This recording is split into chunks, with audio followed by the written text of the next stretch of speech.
मैंने oxygen express की एक लोको पायलट शिरीषा गजनी जी को मन की बात में आमंत्रित किया है। शिरीषा जी नमस्ते। नमस्ते सर, कैसे हैं सर? मैं बहुत ठीक हूँ शिरीषा जी। मैंने सुना है कि आप तो रेलवे पायलट के रूप में काम कर रही है और मुझे बताया गया कि आपकी पूरी महिलाओं की टोली ये ऑक्सीजन एक्सप्रेस को चला रही है। शिरीषा जी आप बहुत ही शानदार काम कर रही हैं। कोरोना काल में आपकी तरह अनेक महिलाओं ने आगे आकर कोरोना से लड़ने में देश को ताकत दी है। आप भी नारी शक्ति का एक बहुत बड़ा उदाहरण है। महिला शक्ति और देशभक्ति की अनूठी मिसाल हमने देशवासियों ने देखी है। इंडियन आर्मी को लेफ्टिनेंट स्वाति और निधि के रूप में 2 वीरांगनाएं मिली हैं और वे असामान्य वीरांगनाएं हैं। असामान्य इसलिए हैं कि स्वाति और निधि माँ भारती की सेवा करते करते उनके पति शहीद हो गए थे। हम कल्पना कर सकते हैं कि इस छोटी आयु में जरा सब संसार उजड़ जाए तब मनस्थिति कैसी होगी। लेकिन शहीद कर्नल संतोष महादिक की पत्नी स्वाति महादिक इस कठिन परिस्थितियों का मुकाबला करते हुए उसने मन में ठान ली और वे भारत की सेना में भर्ती हो गई। 11 महीने तक उसने कड़ी मेहनत करके प्रशिक्षण हासिल किया।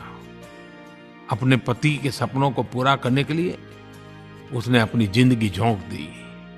उसी प्रकार से निधि दुबे, उनके पति मुकेश दुबे सेना में नायक का काम करते थे और मातृभूमि के लिए शहीद हो गए। तो उनकी पत्नी निधि ने मन में ठान ली और वह भी सेना में भर्ती हो गई। हर देशवासी को हमारी इस मातृशक्ति पे, हमारी इन वीरांगनाओं के प्रति आदर होना बहुत स्वाभाविक है। जबलपुर के चिचगांव में कुछ आदिवासी महिलाएं एक राइस मिल में दिहाड़ी पर काम करती थी। कोरोना वैश्विक महामारी ने जिस तरह दुनिया के हर व्यक्ति को प्रभावित किया, उसी तरह ये महिलाएं भी प्रभावित हुई। उनकी राइस मिल में काम रुक गया। स्वाभाविक है कि इससे आमदनी की भी दिक्कत आने लगी। लेकिन ये निराश नहीं हुई। इन्होंने हार नहीं मानी। इन्होंने तय किया कि ये साथ मिलकर अपनी खुद की राइस मिल शुरू करेगी। जिस मिल में ये काम करती थी वो अपनी मशीन भी बेचना चाहती थी।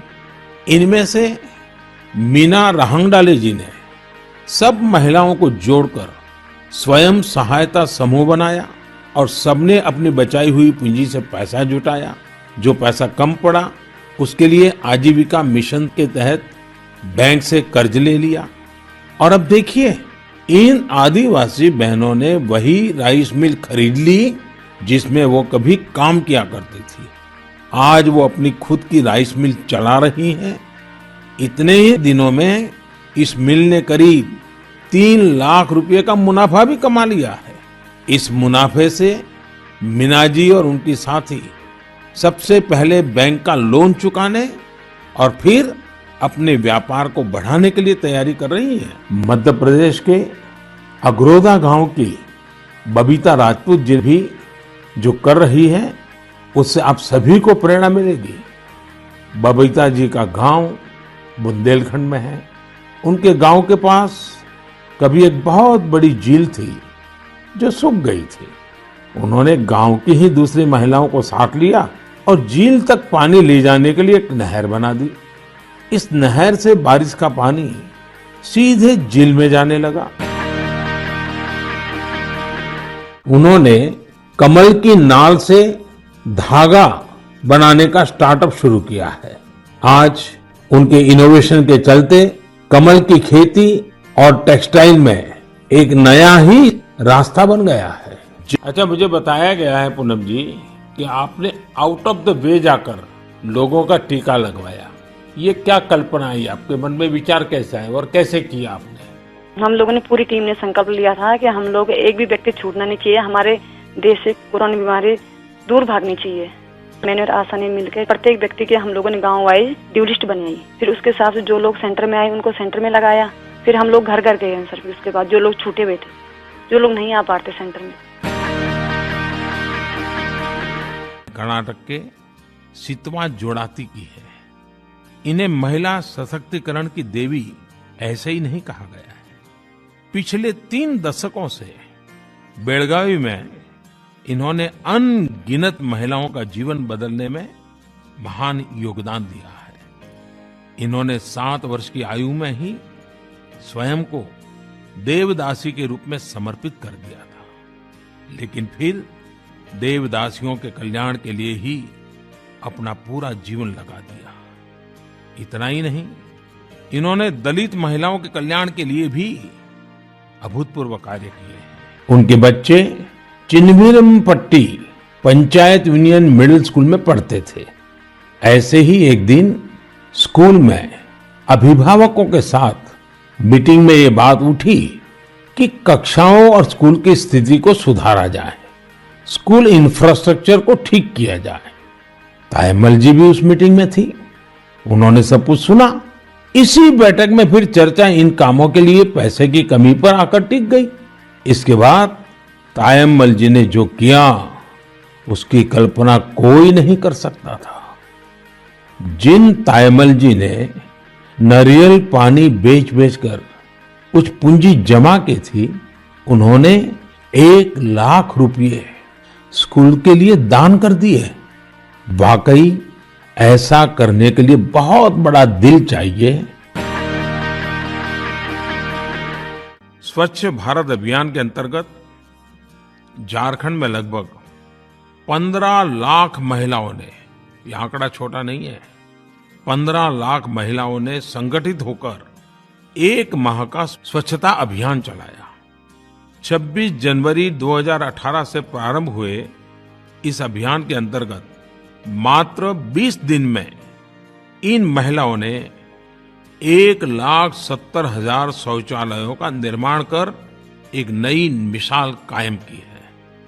इसमें करीब 1 लाख सखी मंडल सम्मिलित है, 14 लाख महिलाएं, 2,000 महिला पंचायत प्रतिनिधि, 29,000 जलसहिया, 10,000 महिला स्वच्छाग्रही तथा 50,000 महिला राजमिस्त्री। आप कल्पना कर सकते हैं कि कितनी बड़ी घटना है। झारखंड की इन महिलाओं ने दिखाया है कि नारी शक्ति स्वच्छ भारत अभियान की एक ऐसी शक्ति है जो समाज जीवन में स्वच्छता के अभियान को, स्वच्छता के संस्कार को प्रभावी ढंग से जन सामान्य के स्वभाव में परिवर्तित करके रहेगी। लेडी टार्जन के नाम से विख्यात जमुना टुडू ने टिम्बर माफिया और नक्सलियों से लोहा लेने का साहसिक काम किया। उन्होंने न केवल 50 हेक्टेयर जंगल को उजड़ने से बचाया, बल्कि 10,000 महिलाओं को एकजुट कर पेड़ों और वन्य जीवों की सुरक्षा के लिए प्रेरित किया।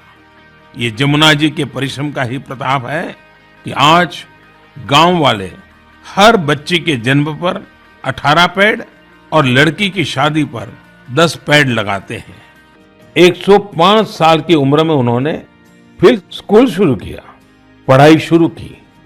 इतनी उम्र होने के बावजूद भागीरथी अम्मा ने लेवल 4 की परीक्षा दी और बड़ी बेसब्री से रिजल्ट का इंतजार करने लगी। उन्होंने परीक्षा में 75% अंक प्राप्त किए। इतना ही नहीं, गणित में तो 100% अंक हासिल किए। अम्मा अब और आगे पढ़ना चाहती है, आगे की परीक्षाएं देना चाहती है। जाहिर है भागीरथी अम्मा जैसे लोग इस देश की ताकत हैं, प्रेरणा की एक बहुत बड़ी स्रोत है।